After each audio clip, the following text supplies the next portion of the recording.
వైభవం ఈ క్రీడ ఏదైతే తనను చంపడానికి వచ్చినటువంటి పూతనను ఉత్తమగతి చెందించాడు అంటే తనను ఆశ్రయిస్తే చాలు, తనను తిట్టారా పొగిడారా స్తోత్రం చేశారా కాదు, నిరంతరము కృష్ణనామ స్మరణలో ఉంటే చాలటండి అని చెప్పి రేపటి నుంచి మేము కృష్ణుడు తిడతామంటే కుదరదు. ఎందుకంటే తిట్టొద్దు అని బుద్ధి ఇచ్చినప్పుడు తిట్టకూడదు.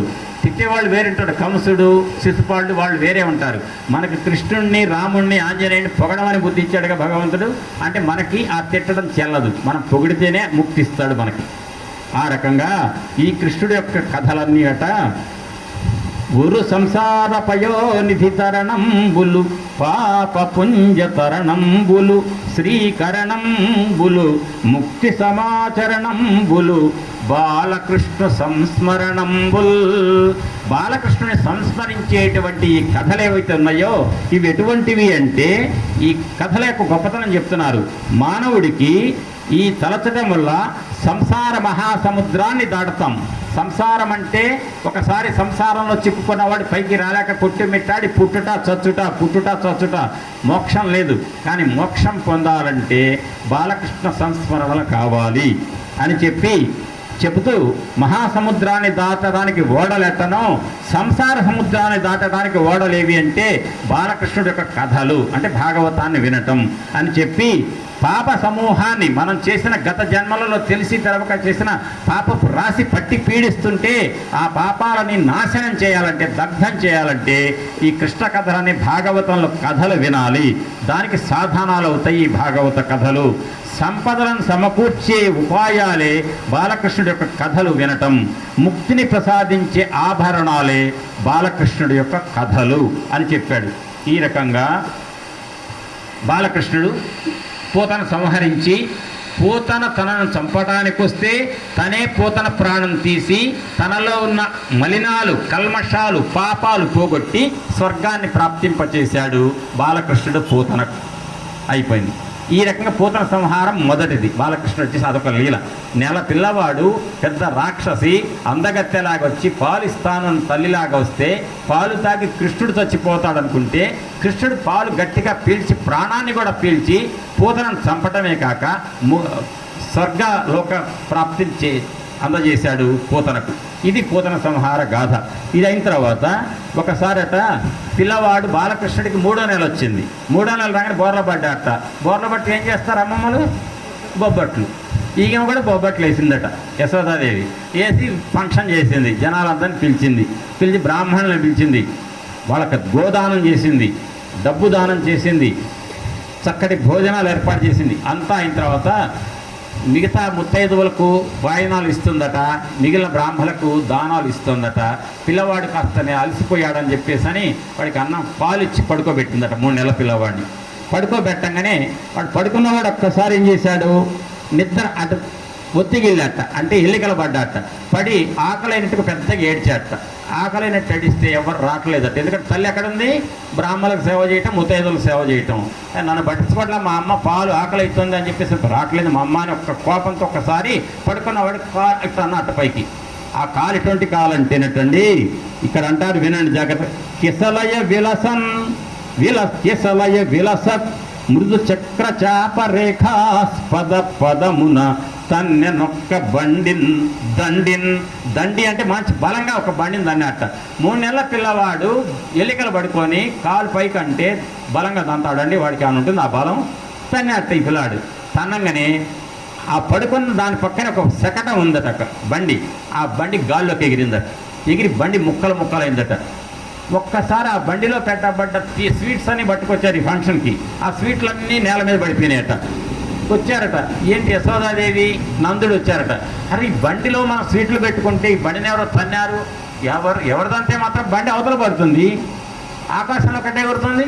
అసలు ఆకాశంలో బండి ఎగిరేంత తన్నేవాడు ఎవడున్నాడు ఇక్కడ ఉంది వీడొక్కడే. వీడి పాపం చిన్న పిల్లవాడు, వీడి కాలు కదిలిచ్చే శక్తి కూడా లేదు. మరి ఎట్లా అంటే అక్కడ ఆడుకుంటే పిల్లవాళ్ళు అన్నారట, లేదు యశోదమ్మ మీ పిల్లాడే పాల కోసం అని ఏడ్చాడు, ఎల్లికలు తిరిగాడు, ఒకసారి కాలు ఇట్టన్నాడు, ఆయన కాళ్ళల్లో మాకు మంచి రేఖలు కనపడ్డాయి అన్నారట. ఏ రేఖలు అంటే మృదు చక్ర చాప రేఖాస్పద పదమున తన్నెన్ ఒక్క దండిన్ ఏ పదం అంటే ఆ కృష్ణుడి పాదం ఒక్కసారి ఎల్లికలు పడుకొని పైకి పాదం ఇట్టారగానే రేఖలు కనపడ్డాయట. రేఖామయధ్వజస్థాకులశాతపత్ర వజ్రాంకుశాంబరోహకల్పక శంఖచక్రై భవ్యైరలంకృతలో పరతత్వ చిహ్నై శ్రీ వెంకటేశ చరణౌ శరణం ప్రపద్యే అని సుప్రభాతం వింటాంగా. వెంకటేశ్వర సుప్రభాతంలో ఆ రకమైనటువంటి గొప్ప గొప్ప రేఖలు కనపడ్డాయట. ఆ రేఖలు మానవ మాతృడికి ఎవరికి ఉండవు, ఒక్క భగవంతుడికే ఉంటాయి. ఆ రేఖలతో ఉన్న పాదంతో ఒక్కసారి రేఖలు కనపడ్డాయమ్మా.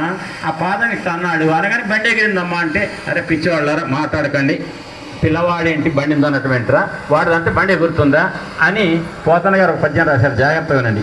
బాలుండెక్కడ బండి ఎక్కడ నభో భాగంబుపై చేపడడం కాలందన్నుట ఎక్కడ ఏల పడుచుల్ కల్లాడిరి జడ్డు పల్కే లోకంబునమైన చెప్పబడునే. ఎవడన్నా చెప్తాడా ఈ మాటలు? పిల్లవాడి తంతే బండి ఎగిరిందట చెప్పడానికి నవ్వుతారు ఎవరన్నా అని.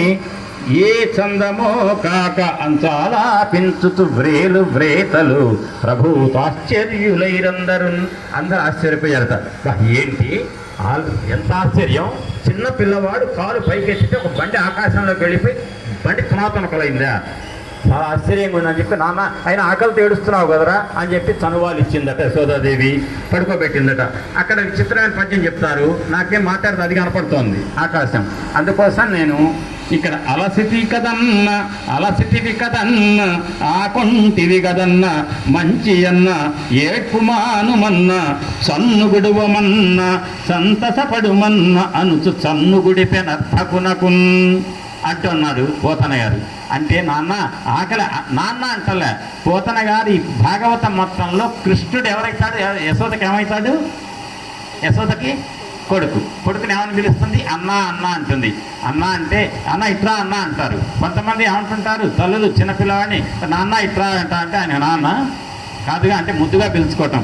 ఇక్కడ అన్న అనేటువంటి సంబోధన చేసింది ఏంటంటే తన కుమారుడి మీద ప్రేమ అతిశయించి అన్న అన్న అని సంబోధించింది.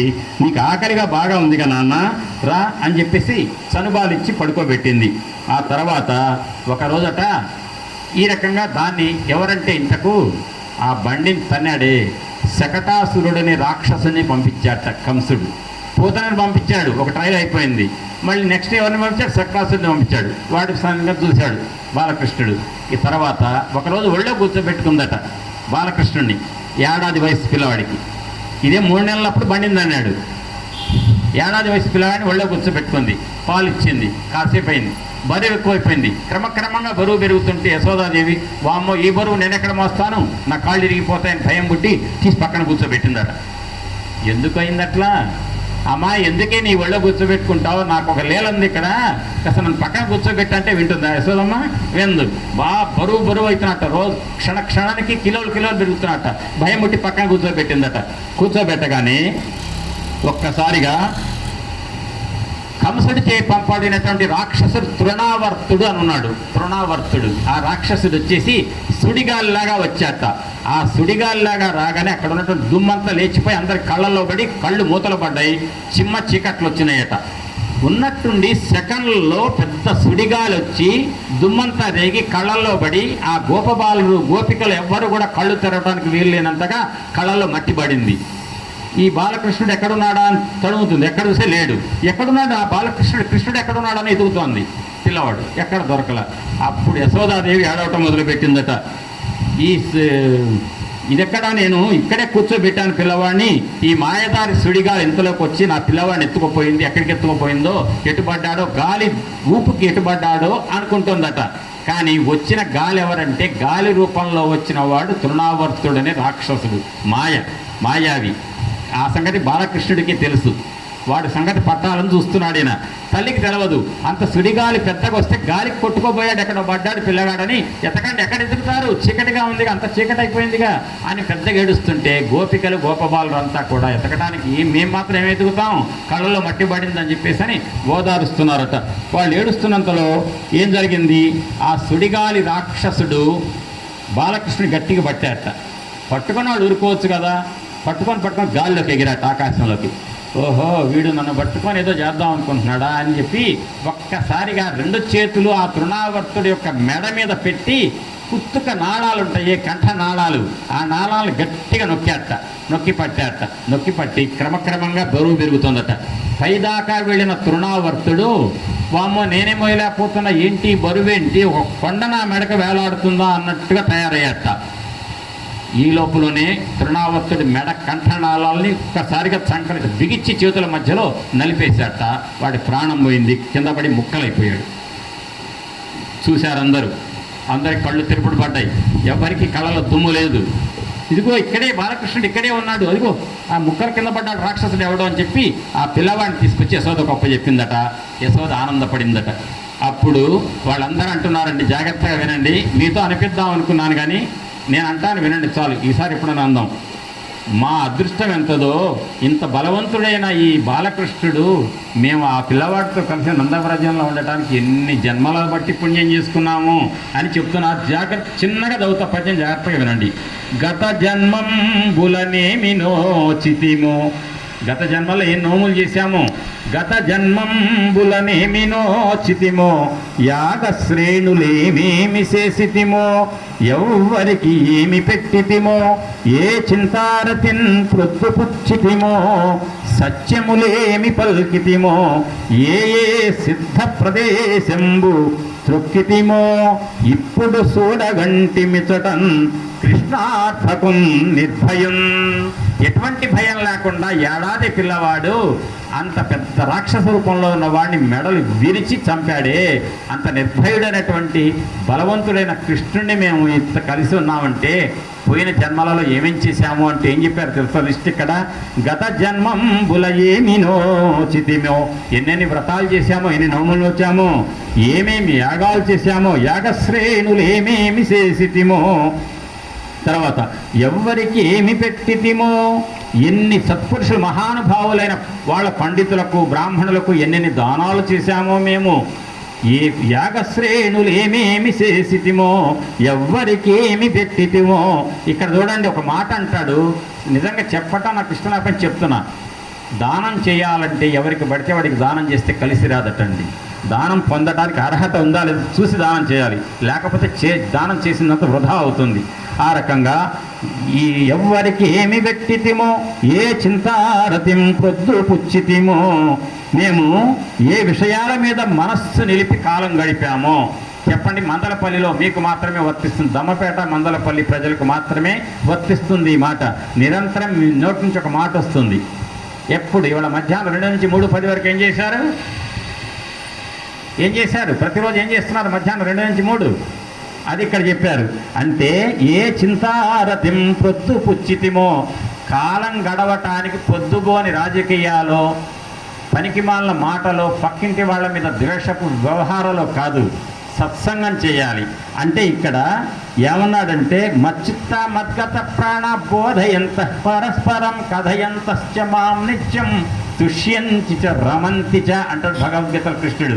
నా భక్తులైన వారు సాయంత్రం పూట పొద్దుపోని కబుర్లు చెప్పుకోరు, నా గుణగణాలు, నా వైభవం, నా గొప్పతనం, ఈ భగవంతుడి యొక్క గుణగణాల గురించి చెప్పుకొని ఆనందపడి వాళ్ళ హృదయాలు ఆనంద పెట్టుకొని బలవంతులయ్యి తుష్టి పుష్టి పొంది పరమాత్మ తత్వంతో రమించి బ్రహ్మానందాన్ని పొందుతారు నా భక్తులు అన్నాడు కృష్ణ గీతలో. అంతే కదా, గీతలో అదే కదా శ్లోకం.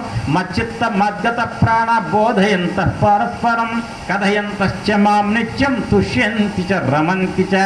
తుష్టి పుష్టి పొంది ఆనందంలో ఆ డోలాయమానంలో ఉంటారు, అంటే బాగా ఆ ఊగిసటాలలో ఉంటారట, ఆనందం తేలియాడుతూ ఉంటారట కృష్ణ భక్తులు. కృష్ణ అంటేనే అదండి, ఇంకో కొద్దిసేపట్లో వస్తుంది. కృష్ణ అనే పేరు పెట్టింది ఎవరో మహానుభావుడు. ఆ రకంగా కాబట్టి ఏ విషయాల మీద సత్సంగాలు చేశామో గత జన్మలలో ఎన్ని నిజాలు పలికి అబద్ధాలు చెప్పకుండా సత్యాలు పలికామో అన్నాడు కదా. సత్యములే ఏమి పలికితిమో, ఏ సిద్ధ ప్రదేశంబు త్రొక్కితిమో, ఎన్ని దేవాలయాలు, ఎన్ని మహాత్ములు సిద్ధపురుషుల యొక్క స్థలాలను మేము త్రొక్కామో. ఇప్పుడు చూడగంటిమితడన్ కృష్ణార్థకున్ నిర్భయున్.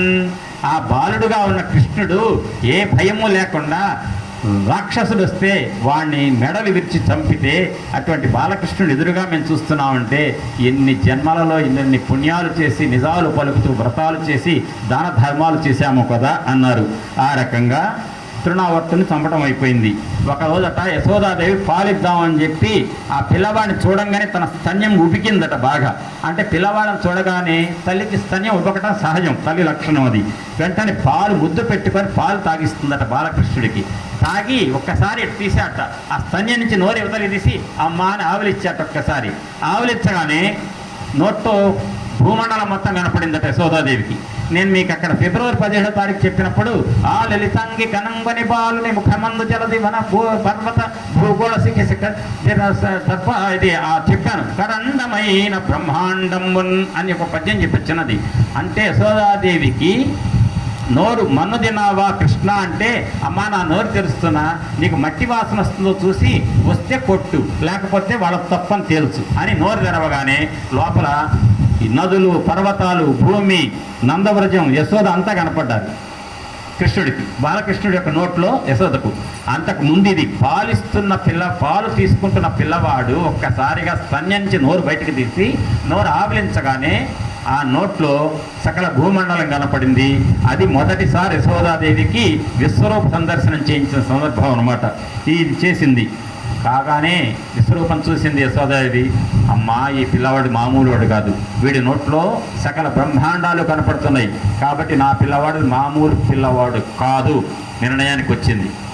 ఉంటుండగా ఏం జరిగిందంటే అక్కడ కంస మహారాజు ఆస్థానంకి వచ్చాడు. గర్గుడు, గర్గ మహర్షి, ఆయన పేరు తలుచుకున్న కూడా పుణ్యమే సాయంత్రం పూట. ఎవరంటే ఈ కృష్ణుడు ఏ యాదవ వంశంలో పుట్టాడో ఆ యాదవ వంశపు పురోహితుడు బ్రాహ్మడు గర్గుడు వచ్చాట. వసుదేవుడి దగ్గరికి వస్తే, గర్గ మహర్షి బ్రాహ్మణోత్తమ, అక్కడ ఒక్కసారి నందవ్రజంకి వెళ్ళయ్యా, అక్కడ ఒక పిల్లవాడు పుట్టాట, తెలవదా? ఏనేగా పట్టుకుపోయి అక్కడ పెట్టింది. ఒక పిల్లవాడు పుట్టి పెరుగుతున్నట్ట నందుడికి, వాడికి పేరు పెట్టాలట, ఒక్కసారి వెళ్ళు అక్కడికి అన్న. తప్పకుండా వసుదేవా అని వెళ్ళాట అక్కడికి నందవ్రజంకి. వెళ్ళంగానే అక్కడ గర్గుడి గురించి చెప్తున్న పద్యం చిన్న పద్యం వినండి జాగ్రత్తగా.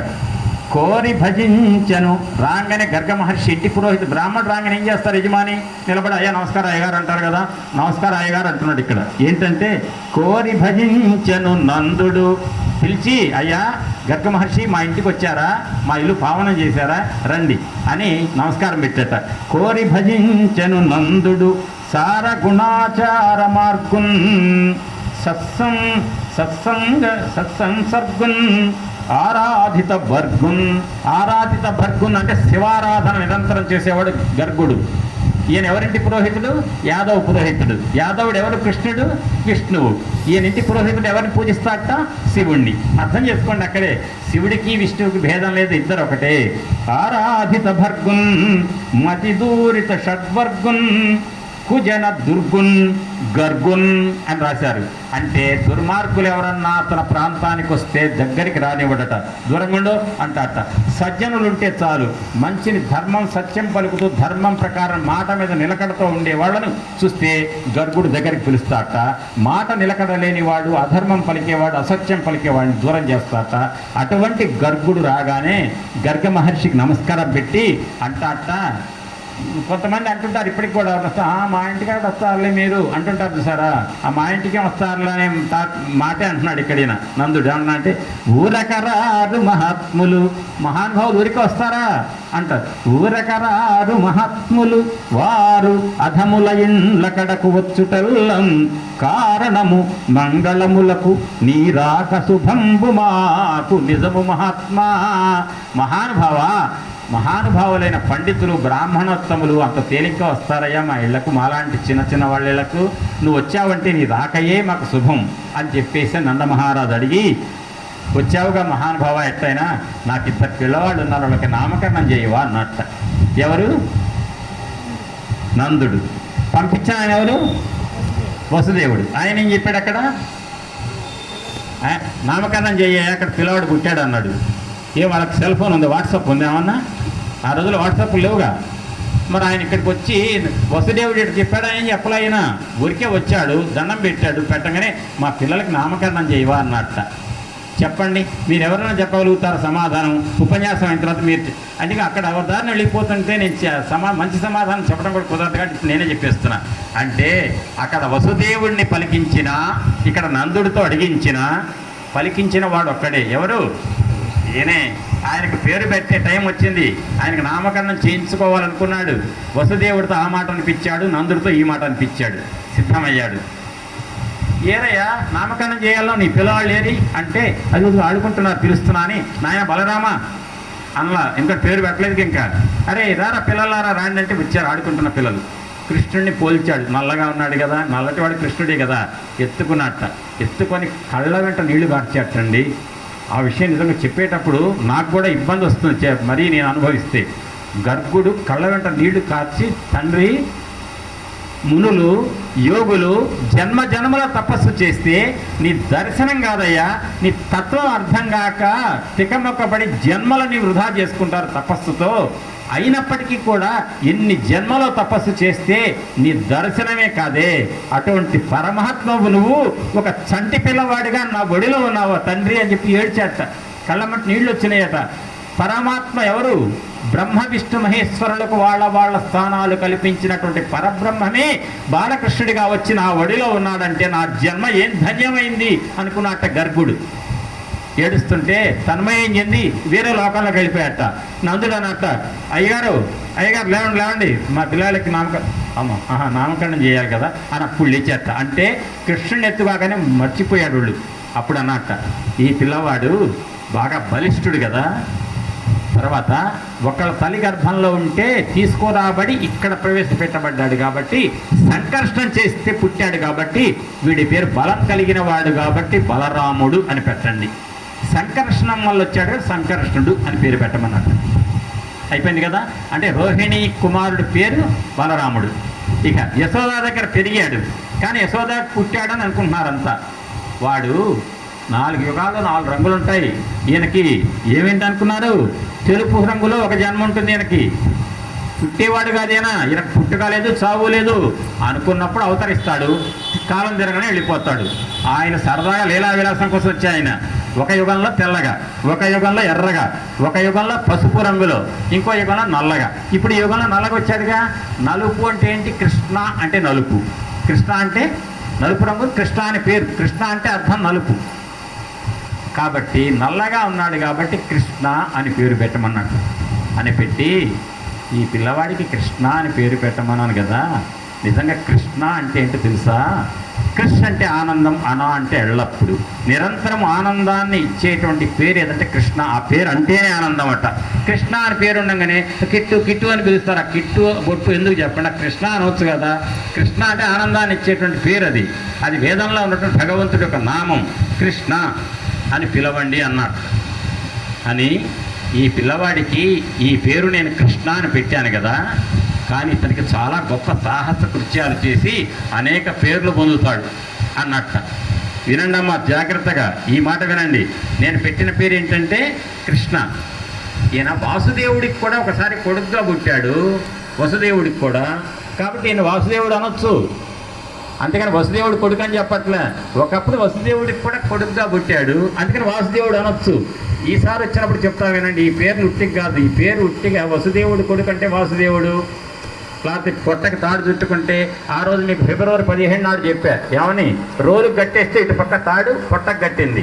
అప్పుడు దామం అంటే తాడు, పొట్టకు బట్టి దామోదరుడు అనే పేరు వచ్చిందన్న. ఇప్పుడు ఆ దామోదరుడు అనే పేరు వస్తే పొట్టకు తాడు కట్టుకొని అదర్ సైడ్ రోలు కట్టబడిపోయింది కాబట్టి దామోదరుడు అనే పేరు వచ్చింది. అంతేగాని కృష్ణుడికి పెట్టిన పేరు ఒక్కటే, కృష్ణ. ఒక లీల చేశాడు, ఆ లీల వల్ల ఒక పేరు వస్తుంది. ఇప్పుడు ఇంకొక లీల, వసుదేవుడికి ఎప్పుడో పుట్టాడు కాబట్టి వాసుదేవుడు అని పిలుస్తారు అన్నాడు. ఈ రకంగా లీలలు బాగా చేస్తాడు. గోవింద అంటారు, ఏమా గోవింద అంటారు, గిరిధారి అంటారు. రకరకాల పేర్లు రాబోయే రోజుల్లో రాబోతున్నాయి మీ పిల్లవాడికి అన్నాడటండి. మీరు గుర్తుపెట్టుకోండి, ఈ మాట చాలా ఇంపార్టెంట్. ఇంకొక అర్ధగంట తర్వాత మీకే తెలుస్తుంది. ఈయన్ని గోవింద అంటారు, ఈయన్నే గిరిధారి అంటారు. రకరకాల పేర్లు పొందబోతున్నాడమ్మా నీ కొడుకు, కానీ ఇప్పుడు నేను పెట్టిన పేరు కృష్ణ అంతవరకే అన్నట్ట అని చెప్పి గర్గుడు వెళ్ళిపోయాడు. ఆనందపడ్డాడు నందుడు. ఆయనకు కానుకలు ఇచ్చి పంపించాడు. ఆ తర్వాత 2 ఏడాదిన్నర ఆ వయసున్న పిల్లవాడు ఒకరోజు ఆడుకుంటున్నాడు సాయంత్రం పూట. వినండి జాగ్రత్తగా. గోవులు మందలన్నీ కూడా ఊరి బయటికి తీసుకెళ్ళి మేపబడి వెనక్కి ఇంటికి వస్తున్నాయి సాయంత్రం పూట. దాన్ని గోధూళి వేళ అంటారు. ఇంటి నుంచి వెళ్ళేటప్పుడు పొద్దున పూట అంతా రేగదు దుమ్ము. సాయంత్రం పూట వచ్చేటికల్లా పగల పూట ఎండంతా నేల మీద పడి ఆ మట్టి దుమ్మంతా కూడా కాస్త పొడి అవుతుంది. అప్పుడు ఆవులు వచ్చేటప్పుడు ఆ గిట్టలు తగిలిన దుమ్ము బాగా రేగుతుంది. దానికి గోధూళి వేళ అంటారు. పిల్లవాడిని తల్లి ఏం చేసిందంటే చక్కగా స్నానం చేయించి పౌడర్ పోసి ఎర్రటి బొట్టు ఒకటి పెట్టి పైన ఈ ముంగుర్లు వేలాడుతున్న ముంగుర్లు పైకి లేపి బాగా ముడేసి ముత్యాల దండతో చుట్టి పెట్టిందట. మెడలో ఒక నెక్లెస్ వేసిందట. నెక్లెస్ అంటే ఏంటి? లెస్ అంటే ఇంగ్లీష్లో లేకపోవటం, నెక్ అంటే మెడ లేకపోవటం. అంటే మెడ దగ్గర ఏమాత్రం లూజు లేకుండా అతుక్కోనుంటే నెక్లెస్ అంటారు, అంతే కదా. హారం నెక్లెస్ లాగా ఒకటి వేసిందట. హారం వేసి దాంట్లో ఒక నల్లటి లాకెట్ పెట్టిందట. అరే ఆడుకోపోరు నాయన వదిలిపెట్టేసింది. వెళ్తే ఆ పిల్లవాడు ఆవులన్నీ వస్తుంటే వాడి దుమ్మంతా నిండా పూసుకున్నట్ట. ఆ సన్నివేశాన్ని చూసి పోతన గారు ఒక పద్యం రాశాడండి. తనువును నంటిన ధరణి పరాగం, ఇదొక లీల. తనువును నంటిన ధరణి పరాగంబు పూచిన నెరిభూతి పూతగాగా ముందల వెలుగొందు ముక్తాలలామంబు తొగలు సంగడిగాని తునుకగాగా పాలభాగంబుపై పరగు కావిరి బొట్టు కాముని గెల్చిన కన్నుగాగా కంఠమాలికలోని ఘననీల రత్నము కమనీయమగు మెడ కప్పుగాగా హారవల్లులు ఉరగ హారవల్లులుగాగా బాలలీల ప్రౌఢ బాలకొండు శివుని పగిది నొప్పే శివునకు తనకును వేరులేమి తెల్ప వెలయునట్లు అంటారు పోతన్న గారు. వినండి, ఒక్కొక్క వాక్యం వినండి. మొట్టమొదట తల్లి ఆడుకోవడానికి పంపించేటప్పుడు ఒంటి నిండా ఏం పౌడర్ పూయలే, కానీ పౌడర్ అంతా ఆ గోవుల యొక్క కాలి గిట్టల నుంచి వచ్చిన దుమ్ము అంతా పౌడర్ కింద పడింది. ఒంటి నిండా తెల్లటి పొడి పూసుకుంటే ఆయన ఎవరు? ఒంటి నిండా తెల్లటి విభూతి పూసుకుంటేవాడు ఎవరు? శివుడు. అంటే ఆ పోతన గారికి బాలకృష్ణుడు ఆడుకోవడానికి వాళ్ళ అమ్మ వదిలిపెట్టగానే ఆవులు తిరిగి వచ్చేటప్పుడు కాలి గిట్టల వల్ల రేగిన దుమ్మంతా ఒంటి మీద పడగానే బాలకృష్ణుడు ఒంటి మీద తెల్లటి దుమ్ము ఏర్పడింది కదా. ఆ దుమ్ముతో ఉన్నటువంటి బాలకృష్ణుడు తెల్లటి విభూతి పూసుకున్న శివుడులాగా కనిపించాట. అయిపోయింది కదా. కానీ ఉందెవరు అక్కడ? కృష్ణుడు. కనపడింది ఎవరిలాగా? శివుడు. అయిపోయింది. రెండవది, ముందర వెలుగొందు ముక్తాలలామంబు తొగలు సంగడిగాని తునుకగాగా. అమ్మ ముంగుర్లు కిందకు వేలాడుతుంటే పైకని ఒకసారి మూడేసి దానికి రబ్బర్ బ్యాండ్ వేసింది. అప్పట్లో రబ్బర్ బ్యాండ్ తయారు చేయట్లేదుగా, మరి ఏం దొరికింది? ముత్యాలహారం పెట్టింది. ఆ ముత్యాలహారం కడితే అది ఈ షేపులో వచ్చిందట. అది ఎట్టుందంటే తొగల సంగడిగాని తునుకగాగా. తొగల సంగడి అంటే కలువ పువ్వు యొక్క స్నేహితుడు. కలువ పువ్వుని వికసింపజేసేది ఎవరు? చంద్రుడు. ఆ చంద్రుడు తునుక అంటే పూర్ణ చంద్రుడు కాదు, విధియనాడు చంద్రుడు తునుక, గీత. ఆ గీతలాగా కనిపించిందట ముత్యాల హారం యొక్క షేప్. అట్ట పెట్టుకుంటే ఆయన ఎవరు? శివుడే కదా. కాబట్టి వాళ్ళు అమ్మేసిన రబ్బర్ బ్యాండ్ బదులేసినటువంటి ముత్యాల హారమేమో చంద్రరేఖలాగా కనపడింది. అయిపోయింది కదా. పాల భాగంబుపై పరగు కావిరి బొట్టు. కావిరి బొట్టు అంటే ఎర్ర బొట్టు. పాల భాగంబుపై పరగు కావిరి బొట్టు కాముని గెల్చిన కన్నుగాగా. ఓ శివుడా, నువ్వు పెళ్లి చేసుకోవాలయ్యా పార్వతీదేవిని అని చెప్పి ఆయన కాస్త ఏదో చేద్దామని ప్రయత్నం చేశాడు కాముడు వచ్చి. ఆ శివుడు ఏం చేశాడు? నువ్వు నా తపస్సే జడగొట్టేవాడు రా నువ్వు అని చెప్పి ఆయన అగ్ని నేత్రం నుంచి అగ్ని తెప్పించి కాముడిని భస్మం చేశాడు. అంటే ఈ ఎర్రబొట్టు ఎట్టుందంటే కాముడిని తగలబెట్టినటువంటి శివుడి యొక్క 3వ నేత్రంలాగా ఉందట ఎర్రటి బొట్టు. అంటే ఇప్పుడు 3 పోలికలు శివుడివే కదా. ఉందెవరు అక్కడ? కృష్ణుడు. పోలిక ఎవరివి? శివుడి. తర్వాత కంఠమాలికలోని ఘననీల రత్నము కమనీయమగు మెడ కప్పుగాగా. కాలకోట విషం మింగితే ఈసారి మందలపల్లిలో భాగవతం కృష్ణ కథలు చెప్పవలసి వస్తే గనక క్షీరసాగర మథనం చెప్తా, గుర్తుపెట్టుకోండి. ఇంకేదైనా చెప్తానంటే వద్దు, క్షీరసాగర మథనం అని చెప్పండి. అన్నీ బాగానే ఉంటాయి, అది బాగుంటుంది, అన్నీ బాగుంటాయి. అందులో కాలకూటం అనే విషం ఒకటి 14 లోకాలని బూడిద చేసేటువంటిది ఒకటి వస్తే విష్ణువు అంటాట ఇది ఎట్లా అడ్డం వచ్చింది అంటే పోయి శివుడిని అడగండి, ఆయన తింటాడు అన్నట్ట కృష్ణుడు. అనగానే శివుడి దగ్గర పోయి శివాన్ని ఎట్టొకట కాలకూట విషయం వచ్చింది తినాలంటే దాని చిన్న పండు కింద మార్చి లోపల ఇక్కడ పెట్టుకున్నట్ట నల్లటి మచ్చ వచ్చిందట. అప్పటి నుంచి కూడా నీలకంఠుడు అంటే నీలం అంటే నలుపు, కంఠం అంటే కంఠంలో నల్లపు గుర్తుంది కాబట్టి నీలకంఠుడు. ఆ విషం ఉంది ఇక్కడ. కాబట్టి బాలకృష్ణుడికి చేసినటువంటి హారం నెక్లెస్ ఏదైతే ఉందో దాంట్లో లాకెట్ ఉంది, నల్ల లాకెట్, నీలమణి. అది ఎట్టుందంటే శివుడికి కనుక కంఠంలో విషం మింగి ఇక్కడ పెట్టుకుంటే వచ్చిన మచ్చ ఉంది, ఆ మచ్చలాగా ఉందట. కాబట్టి ఈ మచ్చ కలిగిన వాడు ఎవరంటే శివుడు. కాబట్టి బాలకృష్ణుడు ఎవరిలాగా కనిపించాడు? మచ్చ కలిగిన శివుడిలాగా కనిపించాడు. ఇక హారవల్లులుగా ఈ హారాలు ఏవైతే ముత్యాల హారాలు వేసిందో అమ్మ యశోదాదేవి అవన్నీ కూడా పాముల దండల్లాగా ఉన్నాయట. ఉరగహారవల్లు అంటే ఉరగాలంటే పాములు, ఉరగహారవల్లు అంటే పాముల దండల్లాగా ఉన్నాయట. మెడలో పాముల దండలు వేసుకొని తిరిగేవాడు ఎవరు? శివుడు. కాబట్టి ఆ రకంగా అక్కడ ఉన్నవాడు బాలకృష్ణుడు, కనిపించేది శివ లక్షణాలు. ఆ రకంగా నాకు శివుడికి భేదం లేదని చెప్పినట్టుగా కృష్ణుడు శివుడిలాగా కనిపించాడు. ఇది ఎందుకు చెప్పారంటండి ఈ పద్యం? శివుడికి ఈ మధ్యకాలంలో శివుడు అంటే పడని వాళ్ళు విష్ణువే దేవుడు అనుకుంటూ శివుని తిట్టేవాళ్ళు తయారయ్యారు. టీవీల్లో కూడా చూస్తున్నారు కదా. ఆ శివద్వేషంతో ఉండటమంటే భారతీయ సాంప్రదాయానికి పనికిరారు. ఎందుకంటే భారతదేశంలో ఉన్న శివక్షేత్రాలు ఎన్ని ఉన్నాయండి, పంచారామ క్షేత్రాలే కాదు జ్యోతిర్లింగాలు ఎన్నున్నాయి. అటువంటి శివుని నిందించిన వాడు మహాపాపాత్ముడు. కాబట్టి శివద్వేషం ఉండకూడదు, శివుడు కేశవుడు, శివుడు విష్ణు ఒకడే అని తెలియజేయటం కోసం ఈ పద్యాన్ని చెప్పారు. ఇది ఒక లీలగా చెప్పారు భాగవతంలో. ఇది అయిపోయింది. దీని తర్వాత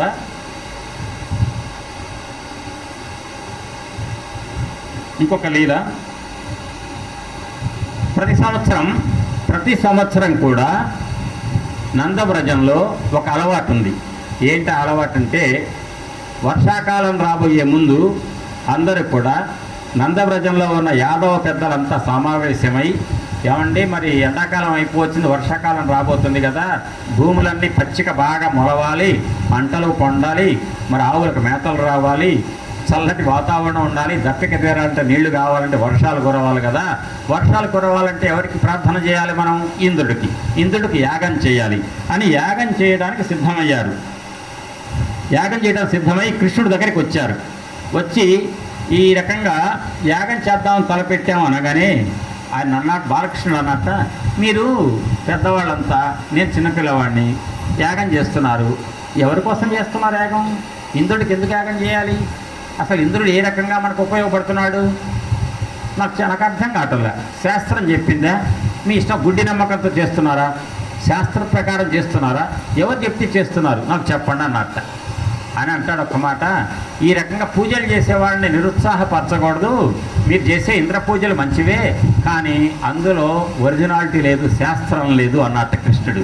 మీరు నా వాళ్ళు కాబట్టి నీకు చెప్తున్నాను వినండి అంటే అప్పుడు తండ్రి నందుడు అన్నట్ట, బాలకృష్ణ ఏం లేదయ్యా, వర్షం వరుణుడి వల్ల వర్షం కురుస్తుంది.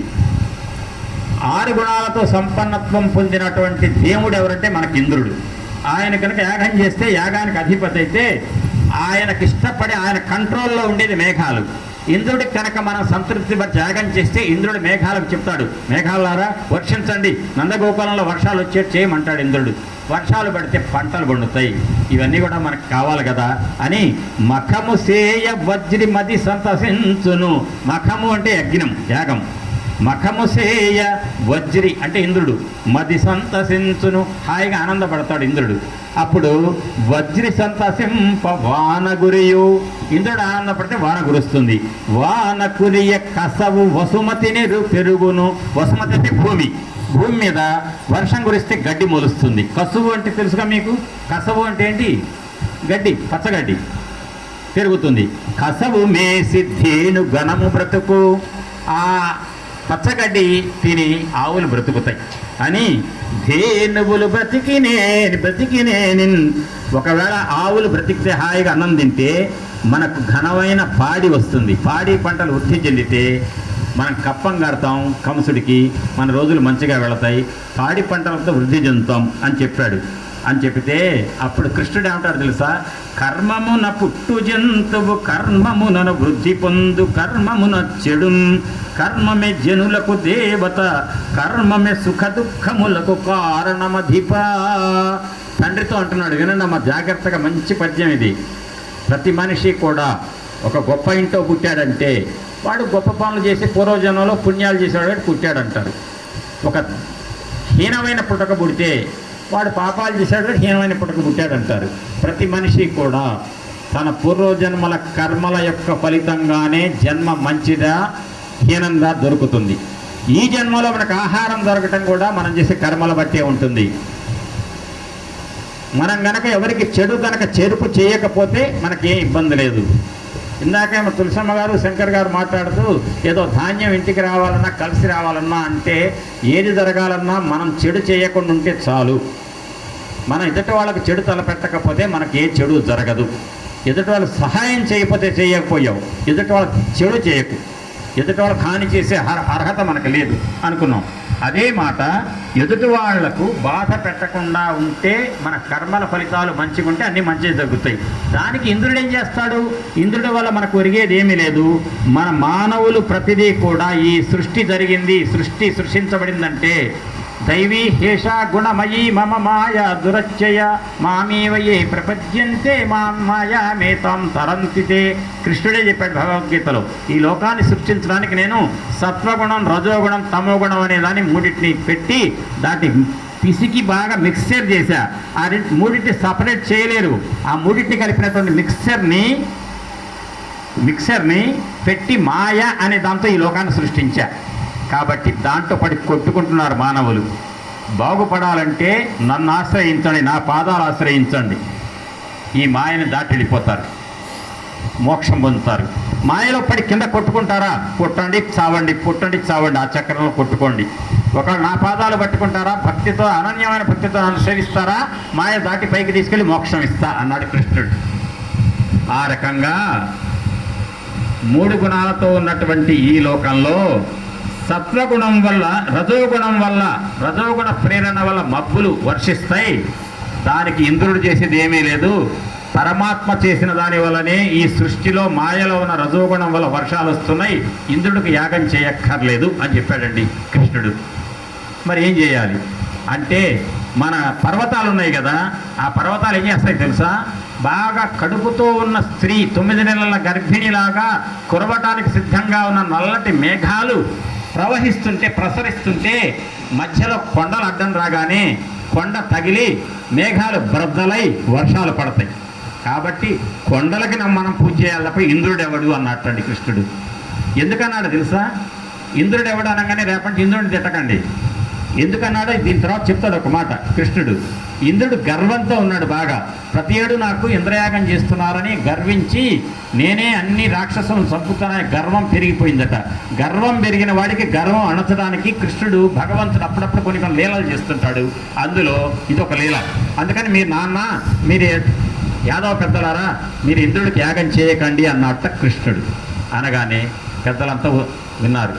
అప్పటికప్పుడు ఆయనే ఒక పర్వత రూపంలో అక్కడ సాక్షాత్కరించాట. ఇదిగో ఇది గోవర్ధన పర్వతం, ఈ పర్వతానికి పూజ చేయండి, ఈ పర్వతానికి పూజ చేస్తే మేఘాలు వర్షిస్తాయి అన్నట్టండి బాలకృష్ణుడు. సిద్ధమయ్యారు అందరూ కూడా గోవర్ధన పర్వతానికి పూజ చేశారు. జాగ్రత్తగా వినండి, ఇది గోవర్ధన పర్వతానికి పూజ చేశారు. దీనివల్ల నష్టమైంది ఎవరికి? అందరు పెద్దగానండి. ఇంద్రుడికి ఏం నష్టం? ప్రతి ఏడు జరిగే పూజలు జరగాలి ఆయనకి, అంతే కదా. అప్పుడు ఆయన చేశాడు, బాగా ఒళ్ళు మదం ఎక్కిపోయి ఉన్నారు యాదవులంతా అక్కడ.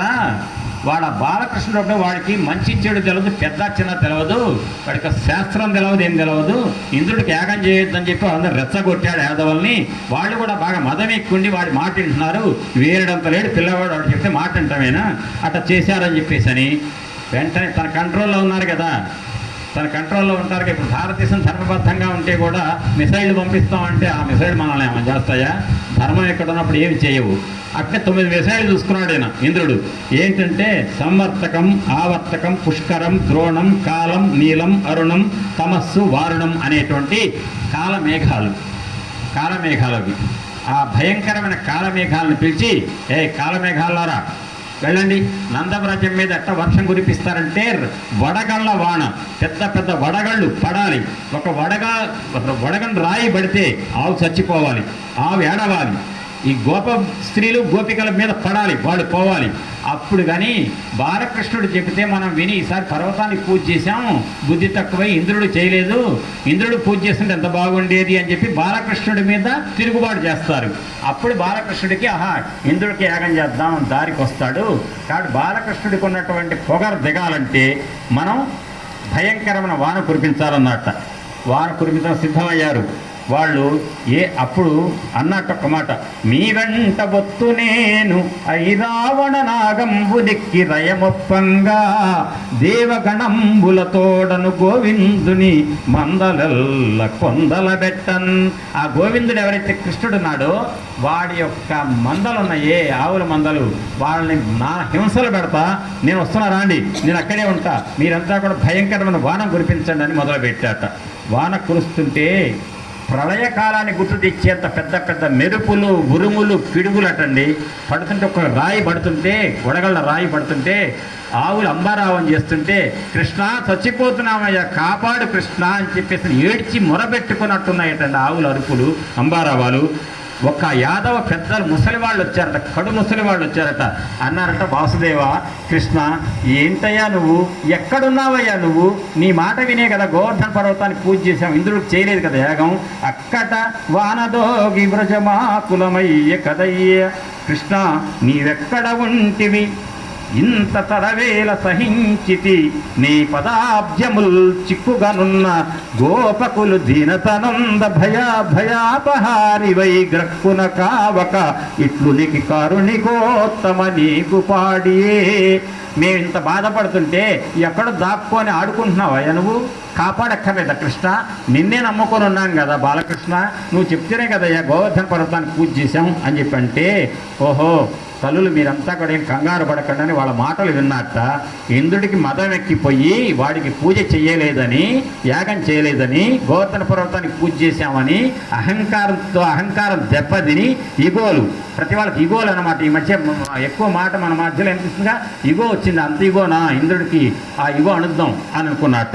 అమ్మా మీరెవ్వరు కూడా కంగారు పడకండి అమ్మా అని అన్నట్ట యాదవ పెద్దలకు, యాదవ తల్లులకు కృష్ణుడు అని. ఇక వినండి, ఒక 3 పద్యాలు ఉంటాయి, చాలా బాగుంటాయి.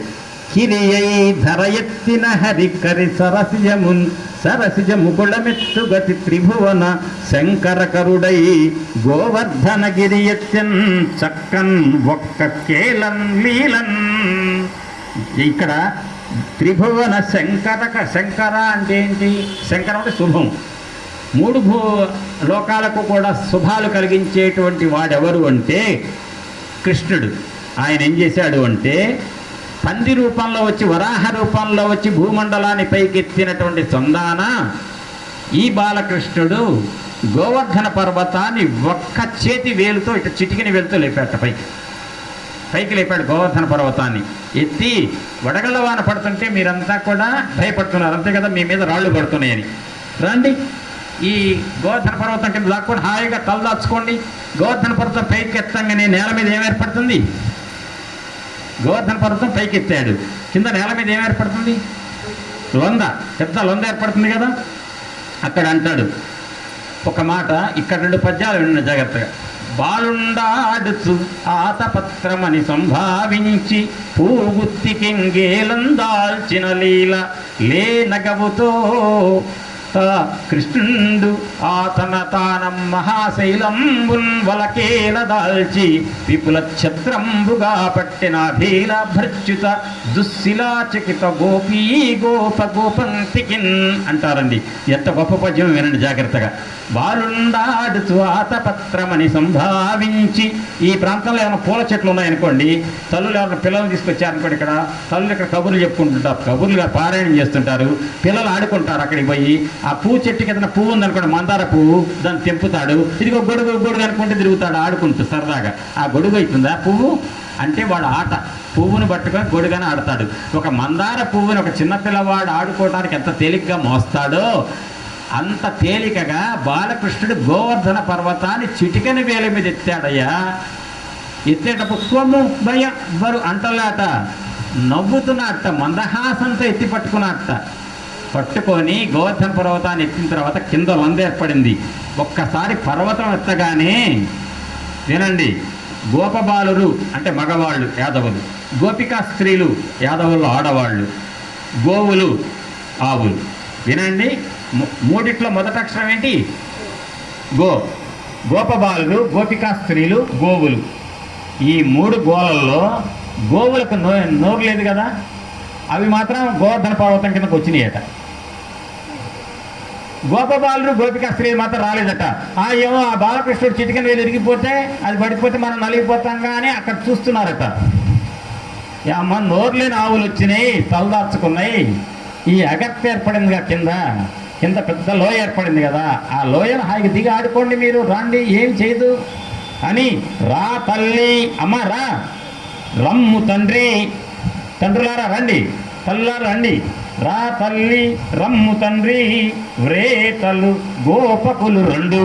యాదవ పెద్దలారా, యాదవ స్త్రీలారా రండి, వినుడి గర్తక్ష్మాతలమున, వినుడు ఈ గర్త అంటే పెద్ద గుంట, భూమి మీద ఏర్పడ్డ గోవర్ధన పర్వతానికి పైకి లేపటం వల్ల వచ్చిన గుంట పెద్దదుందే. గర్తక్ష్మాతలమున ఉండు గోవ్రాతముతో మీరు మీకు వలసిన ఎడలన్. మీకు ఎక్కడ నిలిస్తే అవకాశం ఉంటే అక్కడ హాయిగా నిలబడండి, తలదాచుకోండి. ఆ వర్షంలో ఎందుకు అనవసరం రాళ్ళు మించి పడుతుంటే ఆవులు వచ్చినాయి కదా అన్నట్ట అని. అవునులే, మీకు డౌట్ ఉందిలే, వీడంతా 7 ఏళ్ల పిల్లవాడే కదా, 7 ఏళ్ల పిల్లవాడు వీడేం చేస్తాడులే, చిటికిన వెళ్ళి ఇరిగిపోతే అది పర్వతం పడిపోతే తలకాయ చితుకుతుంది, ప్రాణం పోతున్నా. ఏం పోదమ్మా మీరు, నేను చిన్నపిల్లవాడిని, పర్వతం పెద్దదని డౌట్ పడుతున్నారా? అనుమానం, శంక వద్దు. బాలుండి తడు కొండ దొడ్డది. దొడ్డదంటే ఏంటి? దొడ్డ అంటే కొంత ప్రాంతాల్లో దొడ్డమ్మ, పెద్దమ్మ అని పిలవడం దొడ్డమ్మ అంటారు. దొడ్డ అంటే పెద్దది. బాలుండి తడు పిల్లవాడు, చిన్నవాడు. కొండ దొడ్డది మహాభారంబు సైరింపగా చాలండోయని దీని కింద నిలువన్ శంకింపగా బోలదు. మీరు డౌట్ పడద్దు, శంక పెట్టుకోకండి. శంకింపగా బోలదు ఈ శైలాంభోనిది జంతు సంయుత ధరా చక్రంబు బైబడ్డ నా కేలు అల్లాడదు. బంధులారా నిలుడి క్రిందన్ ప్రమోదంబునన్. ఓ బంధువులారా, యాదవ పెద్దలారా, యాదవ తల్లులారా, రాండమ్మా, మీరెందుకు, పిల్లవాడు కదా, పెద్ద కొండ పట్టుకున్నాడు, వాడి చేయి పొరపాట తప్పితే గనక కొండ పడుతున్నారు, భయపడుతున్నారా? ఈ కొండ కాదు, ఇట్లాంటి కొండలు, సముద్రాలు మొత్తం ఉన్న భూమండలం మొత్తం వచ్చి నా మీద పడ్డా కూడా, సకల భూమండలం వచ్చి నా మీద పడ్డా నా వేలు కూడా కదలదు అన్నాడండి. చెప్పండి, ఎవరండి ఆయన ఆ మాట నలిగేవాడు? భూమండలం వచ్చి నా మీద ఉన్నా కూడా నాకేమీ కాదని ఎవరు చెప్తారు? 14 లోకాలు తన పొట్టలో పెట్టుకున్నాడు అంటాడు అన్నమాట. ఆయనే పరమాత్మ, ఆయనే పరబ్రహ్మం అన్నాడు. రాండి, దీని కింద ఉండండి, డౌట్ పడకండి, శంక పడకండి అని పిలిచాడు. అప్పుడు వాళ్ళంతా వచ్చారు. అప్పుడు అక్కడ రాజీవాక్షుని చే ఒక రాజీవము భంగి శైల రాజము మెరసన్ రాజేంద్ర మీద మధుకర రాజక్రియ మేఘరాజి రాజిల్లెకడన్. పోతన గారు ఎంత గొప్పగా చూసారా? బాలకృష్ణుడు చిటికన వేలుతో గోవర్ధన పర్వతాన్ని ఎత్తితే ఆ గోవర్ధన పర్వతం ఒక పువ్వులా కనిపించిందట, పద్మంలాగా. పద్మంలో ఏముంటుంది? పద్మంలో ఏముంటుంది? మకరందం, తేనె. ఆ తేనె పొందడానికి ఎవరు వస్తారు? తేనెటీగలు అంటే తుమ్మెదలు. అంటే బాలకృష్ణుడు ఎత్తినటువంటి గోవర్ధన పర్వతం ఒక పద్మంలాగా కనిపిస్తే ఆ పైన మేఘాలన్నీ కూడా ఆ పద్మం మీద తేనె తాగటానికి ఆరాట పడుతున్న తుమ్మెదల్లాగా ఉన్నాయటండి. అది పోతన గారి పూలికే. మొత్తం మీద ఆపాడు. వారం రోజులు కురిపించాడు వర్షం, వడగళ్ళవాడ. వారం రోజులు పైన ఖాళీ అయిపోయినాయి, ట్యాంకులు ఖాళీ అయిపోయినాయి. ఇంకేముంది, మేఘాలు అయిపోయినాయి, ఇంకేం చెప్పండి మీ పని. 7 రోజులు కురిపించారు, కింద ఒక్కడు కూడా రావలేదు. ఒక యాదవుడు పోలే, ఒక యాదవ స్త్రీ పోలే, ఒక గోవు పోలే. నా ప్రయత్నం అంతా వృధా అయింది. ఇక బోండి అని చెప్పి వెనక్కి తీసుకుపోయి అప్పుడు యాదవ స్త్రీలు వీళ్ళంతా కూడా ఆ కృష్ణుడికి హారతి పట్టారట. హారతి పట్టి స్వీట్లు పెట్టి పెరుగన్నం పెట్టి, నాయనా బాలకృష్ణ నువ్వు ఎంతటువంటి వాడివిరా, ఈ కొండనెత్తి పట్టావురా 7 రోజుల పాటు, మమ్మల్ని అందరినీ కాపాడావు తండ్రి, నువ్వు మామూలు మానవుడి కాదు, నువ్వు పరమాత్మ సాక్షాత్తు అని చెప్పారట. అప్పుడటండి వినండి, ఇప్పుడు ఒక్కొక్క లైన్ చెప్తా. నేను ఈ పూట చెప్పిన ఉపన్యాసం ఏ లైన్లో చెప్పానో, ఒకటి ఇక్కడుంది, ఒకటి ఇక్కడుంది, ఒకటి ఇక్కడుంది. ఎందుకు లైన్లో చెప్పానో మీకు తెలుస్తుంది, జాగ్రత్త వినండి. ఒక పద్యం చదువుతున్నా వినండి. వాళ్ళంతా పెద్దలు చర్చించుకుంటున్నారట. అంతా అయిపోయింది కదా, ఏ ఊళ్ళో ఏదైనా జరిగిందనుకో, సంఘటన జరిగిందనుకో, ఆ త్రాసురుడి దగ్గర జరిగిందట, ఇదివరకైతే ఇట్లా జరిగిందని చర్చించుకుంటారు. పాతకాలు కొని తీస్తారు కదా, ఏదైనా ఒక సంఘటన జరిగితే ఏం చేస్తారు, ఊళ్ళో జనాలంతా అరుగుల మీద కూర్చొని, ఓ ఇది ఇప్పుడు కానీ అది అప్పుడైతే అట్ట జరిగింది అంటారు, అట్ట చెప్పుకుంటున్నారు వీళ్ళు. ఏంటో తెలుసా, కన్నులు తెరవని, జాగ్రత్త వినండి, కన్నులు తెరవని కడు చిన్ని పాపడై దానవి చనుబాలు త్రాగి చంపే. అంటే గోవర్ధన పర్వతం ఎత్తినప్పుడు పిల్లవాడు ఏజ్ ఎంత, వయసు 7 ఏళ్ళు. 7 ఏళ్ల పిల్లవాడు గోవర్ధన పర్వతం ఎత్తి ఇంద్రుడు చేసిన ఆగం నుంచి కాపాడితే, ఆ సమయంలో పెద్దలంతా చర్చించుకుంటున్న మాటలు అనమాట. మొదటి మాట ఏంటంటే, కన్నులు తెరవని కడు చిన్ని పాపడై దానవి చనుబాలు త్రాగి చంపే. కన్నులు తెరవని పసిగుడ్డు పిల్లవాడు రాక్షసు యొక్క పాలు చనుబాలు తాగి ఆ రాక్షసుని చంపేశాడు. ఇందాక అయిపోయింది చెప్పానుగా. ఆ కథ చెప్పకపోతే ఈ పద్యం చెప్పిన ఉపయోగం లేదుగా. 2వ లైన్, 3వ నెల నాడు ముద్దుల బాలుడై కోపించి శకటంబు కూలదన్నే. శకటం బండిని కూలదన్నాడట. ఏది ఇక్కడ చెప్పుకుంటున్నారు పెద్దవాళ్ళంతా, పాత రోజులని గుర్తు తెచ్చుకుంటున్నారు ఆయన యొక్క లీలలు. శకటాసుర భంజనం అయితే తెలుసుగా, ఇందాకన్నారు కదా. 3వది, ఏడాది కుర్రడై ఎగసి. ఏడాది వచ్చిన పిల్లవాడట ఎగిసి, ఏడాది కుర్రడై ఎగసి. ఎగసి అంటే ఏంటి, పైకి. ఏడాది కుర్రడై ఎగసి తృణావర్తు మెడ పట్టుకొని కూల్చి మృతును చేసే. తృణావర్తుడు అనేటువంటి రాక్షసుని చంపాడుగా, గాలి రూపం, సుడిగాలి రూపంలో వస్తే అయిపోయింది. 4వది, ఇది మీరు చెప్పండి, తల్లి వెన్నలకునై తనురోల కట్టిన. తల్లి అట వెన దొంగ చేస్తున్నాడు, ఆ నాగాలు చేస్తున్నాడని తనని ఏం చేసింది, రోటికి కట్టేసిందట. కొమరుడై మద్దుల కూల దోసే కూల నేర్చే. మద్ది చెట్లను కూల కొట్టిందట అండి. చెప్పండి, ఇది చెప్పలేదుగా.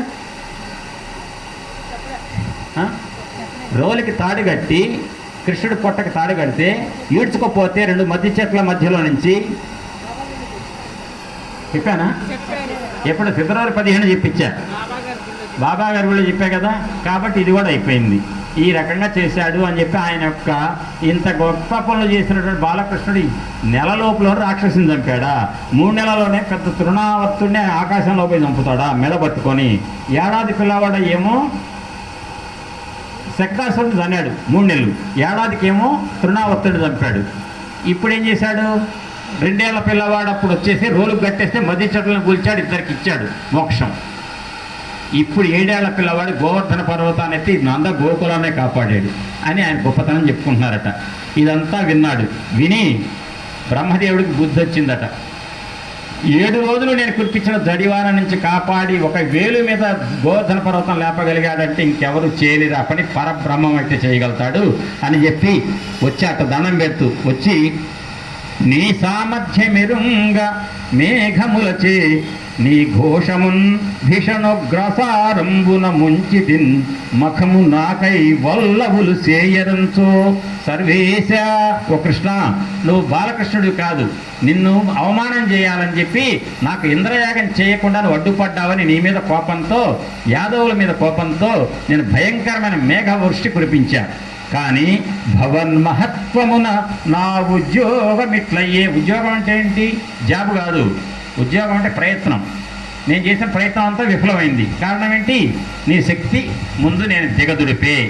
నేను ఇంద్రుడినే, కానీ నువ్వు బ్రహ్మకే తండ్రివి అని చెప్పి, నా ఉద్యోగం ఇట్లయ్యే నీ దాసున్ నన్ను కృతాపరాధు కరుణం దర్శింపవే మాధవ. ఓ కృష్ణ, నన్ను క్షమించయ్యా నేను చేసిన ఈ తప్పుకు అని చెప్పేసి ఇంద్రుడు అన్నాడు. అని తనంతం తిట్టుకున్నాడు. ఎట తిట్టుకున్నాడో చెప్తున్నా వినండి. నిన్ను బ్రహ్మాదులు ఎరుంగలేరు. నిన్ను బ్రహ్మ కూడా ఎరగలేడయ్యా కృష్ణ. చెడతా నిష్ఠుండ లోకత్రయ వన దుర్మాన గరిష్ఠుడన్. అంటే నేను ఎవరిని అంటే 3 లోకాలను కాపాడుతున్నా అనేటువంటి గర్వంతో ఉన్నా నేను. దేవేంద్రుడు అంటే ఎవరు? 3 లోకాలకు అధిపతిని. 3 లోకాలను కాపాడుతున్నాను గర్వంలో ఉన్నా. విపుల వైదుష్య భూయిష్ఠుడన్. నేను ఎంత దురభిమానం అంటే చెడ్డ పాండిత్యం అంటే నేను పెద్ద పండితుడిని అనుకున్నా నేను. అంతేకాదు కుజన గర్విశ్రేష్ఠుడన్. నాకు పనికి మాలినటువంటి గర్వం నాకుంది, వినయాన్ని వదిలిపెట్టలేదు. గర్వం ఉన్న వాళ్ళలో గొప్పవాణ్ణి, వినయం లేని వాళ్ళలో గొప్పవాణ్ణి, పాండిత్యం లేని వాళ్ళలో గొప్పవాణ్ణి. కానీ పాండిత్యం ఉందనుకుంటున్నా, విర్రవీగుతున్నా అని చెప్పి నేను ఈ యొక్క ఘన లీలా వైభవం ఏంటంటే ఆ వైభవాన్ని గుర్తించలేని అంధుణ్ణి అని చెప్పాడు. చెప్పగానే కృష్ణ పరమాత్మ అన్నాడండి, బాలకృష్ణుడు ఒక మాట చాలా జాగ్రత్తగా ఉన్నది. గర్వంతో ఉన్న వాళ్ళకి భగవంతుడు ఏం చేస్తాడో చెప్తున్నాడు ఇక్కడ. ఇంద్ర అనల, నువ్వు ఒక అహంకారంతో ఉన్నావు. ఏంటో తెలుసా నీ అహంకారం? జంభాసురుడనే రాక్షసుని ఎవరు చంపలేరు, జంభాసురుడిని ఎవరు చంపలేరు, కుదరదు. కానీ దత్తాత్రేయుడు అనఘాదేవి ఇద్దరు కలిసి ఇంద్రుడికి సహకరిస్తే దత్తాత్రేయుడు కృప వల్ల, అనఘమ్మ వల్ల కృప వల్ల ఇంద్రుడు జంభాసురుడిని చంపగలిగాడు. కానీ నా నిర్వాహకం అనుకుని అహంకారంతో విర్రవీగుతున్నాడు. ఆ విర్రవీగేటువంటి జంభాసురుడిని నేను చంపాను అనే అహంకారంతో ఉన్నాడు. కాబట్టి ఆయన ఏమన్నాడు తెలుసా? పద్యం చదివితే మీకే తెలుస్తుంది. ఇంద్ర అనల, అమరాధీశ్వర లక్ష్మితో తగిలి నీవు ఇట్లందుండవయ్యున్నని సమదోద్రేకము త్రుంచివై చుటకుని జన్నంబు తప్పించితిన్ ప్రమద శ్రీకులు దండధారినగుణన్ భావింపరు ఎవ్వాని నిక్కము రక్షింపతలంతు వాని నధనం గావించు జంభాంతక అన్నాడు కృష్ణుడు. జంభాసురుని చంపినవాడా అన్నాడు. అంటే నీకు లోపల గర్వం ఏంటో తెలుసా? జంభాసురుని చంపా అనుకుంటున్నావు, నీకు గర్వం వదిలిపెట్టు. నువ్వు చంపలే, దత్తాత్రేయుడు అనుగ్రహం వల్ల చంపావయ్యా ఇంద్ర. అంతేగా నీ నిర్వాకం అనుకోకు. నీ నిర్వాకం అనుకోని నువ్వు ఇదంతా చేస్తున్నావు కాబట్టి నీ గర్వం అంచడం కోసమే నేను ఈ ఇంద్రయాగాన్ని ఆపిచ్చా అన్నాడండి. అంటే అంతేగాని ఇంద్రుడికి యాగం చేయొద్దు అని చెప్పేసి హేతువాదము నాస్తికవాదం అని చెప్పలే కృష్ణుడు. ఎవరికైనా అహంకారం కనుక వస్తే అహంకారం దింపడానికి ఒక్కొక్క పరీక్ష పెడతాడు కృష్ణుడు. ఇంద్రుడికి పరీక్ష పెట్టాడు ఇక్కడ, జాగ్రత్తగా వినండి. అమరాధీశ్వర అంటే దేవతలకు నాయకుడు అయినటువంటి ఇంద్ర, ఇట్లు లక్ష్మితో తగిలి ఇట్లా అంధుండవై ఉన్న స్వర్గానికి అధిపతివి నువ్వు. నాకు ఇంత విలాసం, బ్రహ్మాండం, ప్రపంచంలో నాకు ఆయుధ సంపత్తి ఎవరు లేదని విర్రవీగుతున్నాడు అమెరికా వాడు ప్రస్తుతం. తర్వాత నాకు తెలుస్తుంది ఎప్పుడో కాలం ఎదురు తిరుగుతుంది. అంటే నేను ఎవరినైనా సరే వెళ్తాను వ్యాపారం కోసం, ఇది రాజ్యానికి ఈ దేశానికి చిచ్చు పెడతాను చూస్తున్నాడు ఇప్పుడు నాయకులు. అది ఎప్పుడు ధర్మం మీద ఉన్నవాడే ఎప్పటికైనా బాగుపడతాడు. ధర్మాన్ని విడిచిన వాడు ఎంత వాడైనా దెబ్బతినవలసిందే. ఈ కథ చెప్తోంది. లక్ష్మితో తగిలి ఇట్లందుండవయ్యున్నని సమదోద్రేకము త్రుంచివై చుటకుని జన్నము తప్పించి. జన్నము అంటే యజ్ఞము ప్రకృతి, జన్నము వికృతి. అంటే యజ్ఞము అంత బదులు జన్నము అన్నాడు. నీకు ప్రతి సంవత్సరం చేసేటువంటి ఇంద్రయాగాన్ని ఎందుకు తప్పించానో తెలుసా? ఈ సంవత్సరం కావాలని నీ అహంకారం తగ్గించడం కోసం. తప్పించినప్పుడు నువ్వు కనుక కాముకున్నావా బాగుండేది. ఒళ్ళు పొగరెక్కి నువ్వు పెద్ద వర్షం కురిపించావు. నీ వర్షం ఎంత నువ్వెంత అని మా వాళ్ళని కాపాడుకున్నా. అంటే స్వామి నువ్వు కాపాడావు కాబట్టే కదా నేను గుర్తించి వచ్చాను, నీ కాళ్ళ మీద పడుతున్నా అన్నాడు ఇంద్రుడు. అప్పుడు నీ జన్మంబు తప్పించిది ప్రమద శ్రీకులు దండధారి